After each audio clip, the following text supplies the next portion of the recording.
Namaste, welcome back all to my Gurukul.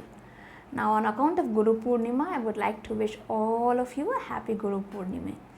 Now, for I think majority of you are aware about it, and for the ones who might be wondering what this is the first Purnima in the Ashada month, which comes and which is celebrated as Guru Purnima. Now, it is celebrated to give our thanks or to express our gratitude towards the Guru or the teacher. Now, the Guru doesn't mean only the teachers who are there in the school, it can be even the mother, the father, the dance teacher, the music teacher, right? Even it can be just a spark of a light, because that light would have been there to you to make you enlighten about yoga, about asanas, about meditation. So it can be anything which is tried to give you a kind of a new dimension in your life. Right? So that is happy Guru Purnima or celebrating Guru Purnima. There is no ritual as such, or there is no prescribed format that you are supposed to do this on Guru Purnima like all other festivals in India. It is just our way of expressing our gratitude to our teachers. Right? So today I always consider the parents are the first teachers or the first gurus. So to all my dear parents, happy Guru Purnima to you. Right? Because you are the first guru for your children. Right? So now coming back, today I just wanted to throw a small light, or just give my point of view to you, that you being the first gurus, that means the parents being the first gurus at home, the best what we can do as a parent, because I am a parent too, is make the environment around us or around the child in a way you want the child to be developed. So we need not teach them, but if we behave the way we want the child to be grown, they will automatically grow in the same way. Now you might be wondering why, because children have this tremendous ability to imitate or to learn by imitation.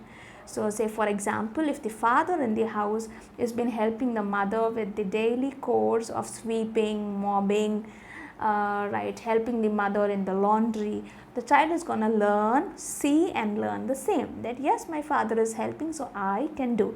Now this doesn't mean boys and girls, I am talking about the gender neutrality. It can be any child of yours, the boy or the girl, because everybody needs to be self-reliant. So bringing up our children as self-reliant citizens or as self-reliant individuals are the best gifts we can give to our children this generation. I will tell you why again.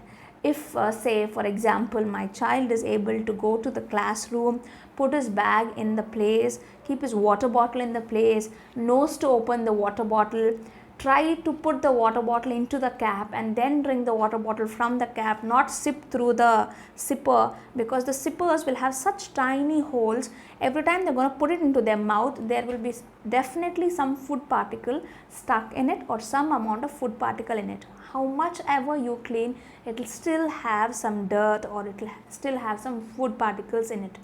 That's the reason I'm telling to pour it into a cup and then drink it. It's very important for them to be healthily or hygienically healthy. Right? Then knows to open the tiffin box by himself or herself, knows to place a kerchief on below the tiffin box and then try to eat, close the tiffin box, put the spoon back in place, put the tiffin box along with whatever is been spilled out from the tiffin box together into the bag. Right? Get his materials or his learning materials, anything from pencil, eraser, sharpener, not losing them, keeping intact or keeping them in a manner which is supposed to be kept. Right? Bringing them back to home, coming and telling you that this is what happened in the school, this is my homework. So all of this is very essential. Now remember, this cannot be done by the school. This teaching of how reliant they are, or how they are supposed to make themselves or conduct themselves, will first start beginning from the house. Alright, I have seen a lot of parents and a lot of children who struggle to eat by themselves even if they are 5+ years old. Somebody has to come and feed them. right? Or somebody has to always help them do a lot of things. So make your children self-reliant, right? Make them as self-reliant individuals so that they can do their basic chores by themselves, or their basic duties, or say brushing their teeth. If the child is about 5 or 5+ years, he or she must be able to take bath by themselves, must be able to brush their teeth by myself. Yes, of course they won't be able to clean themselves up after the potty, very rarely few children will be able to do, but apart from that, then they must be able to wear their clothes by themselves. They must know how to place their footwears, where to place it, how to place it. I have seen a lot of children these days that when they have to remove their shoes off for a computer lab, or for an auditorium, or when they have to go to the auditorium in a school, the shoe will be removed and thrown here and there, and then the teacher will have to tell them again, please put the shoes back in place. That's the same case even in front of a temple these days, because I have seen it in, I told you I've been roaming to different parts or different states in India. I have seen in few states that the even elderly take out their slippers and leave it in front of the entrance. Or just think that if I have to get inside the temple, don't I need to climb the stairs? And on the stairs, if I have sandals and chappals and shoes filled up there, will I not trip and fall? Is it not our little common sense to just keep them aside so that we give way for the children or for the visitors to climb up and go? So such small things. Same thing happens even in front of our door. I have seen when I go to a lot of my friends' house, the door, in front of the door, you will see a lot of sandals and chappals and shoes spread out. So just give that space for us to walk to into your house, right? Teach your children that this is an entrance. So leave your footwears at least away from the entrance, not on in the entrance, right?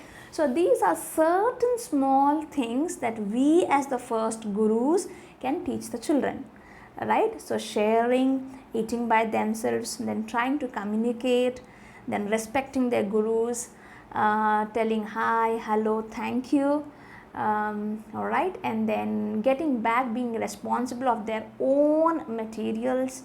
Because I have a lot of parents who always tell me, who used to tell me when I used to conduct workshops, that my child forgets or loses the pencil every single day. Now that needs to be done at home, and how it needs to be done, again I'll have to make another video, right? So this is my request to all of you, right, as parents being the first guru, that this is my only request to all you gurus, that make your child self-reliant, right? I hope you will at least try. Now you might ask me in what manner should I make myself reliant. If you can make your child eat the food by himself or herself without seeing the mobile, using their hand or a spoon, right? If you can make your child fold his or her clothes, that when you finish off your laundry, when it's washed, dried up and all that, when you bring back the clothes, give their set of clothes, let them fold it and put it back in the place where it is supposed to be put. Let them know how to wear their shoes and socks and the uniforms. When they come back from school, let them know how to unbutton, right, their uniforms and put it onto a place where it has to be dried if they have sweat, or into a hanger or into a laundry bag, whatever procedure you might be following. And yes, and then if they are able to communicate, come and able to tell you that this is my homework and these are the things, if they are able to pack their bags by themselves for the school, if they are able to drink their waters not by sipping or not by using the sippers, but then using the cups in the water bottles, right? So these is what these are the minimum ones which I would like to see each one of my subscribers helping the children out. Alright, so if you help your children out in doing any of these self-reliant works, then please to take a photo or a video I will give you my Facebook. You can tag me at Ma Gurukul Facebook with that photo and video, like hashtag self-reliant child. Alright, so I will be more than happy to see that. So Ma Gurukul, that is the Facebook page. You can tag me there and tell me with the hashtag self-reliant child. Alright, so if you have tried anything, it can be a photo or video or any of these, so do try it, and that will be the best gift you can give it to your child as a guru, and that will be the best gift you can give it to me as a guru.